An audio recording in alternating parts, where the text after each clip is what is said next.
I say to you that there is in operation at the present time a conspiracy to sell, and I use the word sell advisedly, this country to the Dominion of Canada.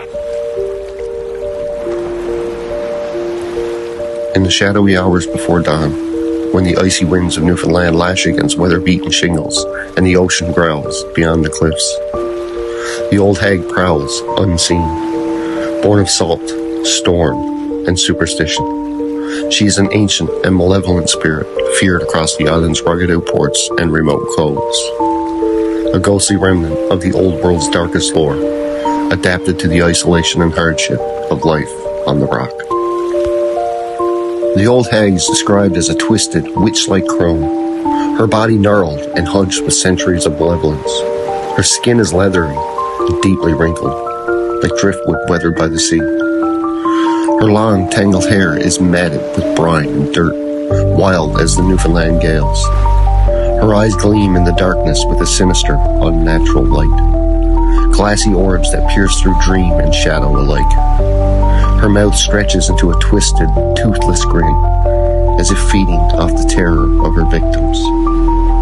She comes at night, slinking through cracks in the walls and creeping down from the attic beams. Her arrival is silent but chilling, an unnatural stillness that settles before her touch. Victims awake paralyzed, their limbs heavy as stone, their mouths unable to cry out. She crawls slowly onto their chests, her weight disproportionate to her thin frame, crushing, suffocating, inescapable.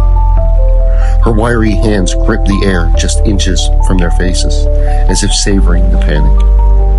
The sheer pressure of her presence steals the breath from their lungs, and her face, hovering inches above theirs, becomes the last thing they see before slipping into unconscious dread. Across Newfoundland, to be visited by her is to be hagged. The term is used with a grim knowingness in fishing villages and coastal towns, passed down from grandmothers to grandchildren. It's whispered over cups of strong tea and muttered when someone describes a night of restless terror and breathless paralysis. Being hagged is not merely a bad dream. It is a spiritual affliction, a crossing over into something ancient and malevolent. It is said the old hag can be summoned, though none sane would try.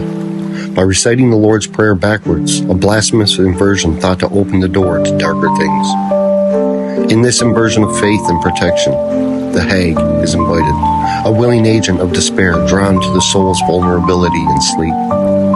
And once called, she does not always leave willingly.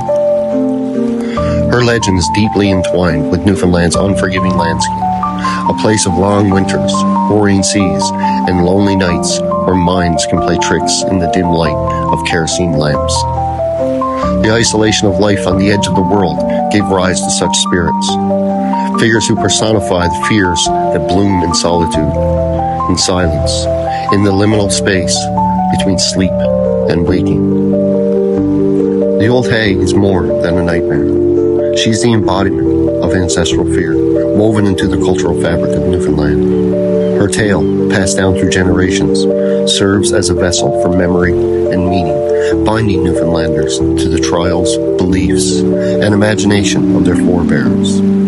In a place forged by isolation, resilience, and the sea, preserving these stories is vital to safeguarding our cultural heritage. Each whispered account, each I was hagged tale, keeps Newfoundland's unique identity alive, ensuring that the rich oral tradition, rooted deep in the soul of the land, endures as a powerful testament of not just who we are, but who and where we come from, that makes us uniquely Newfoundlanders.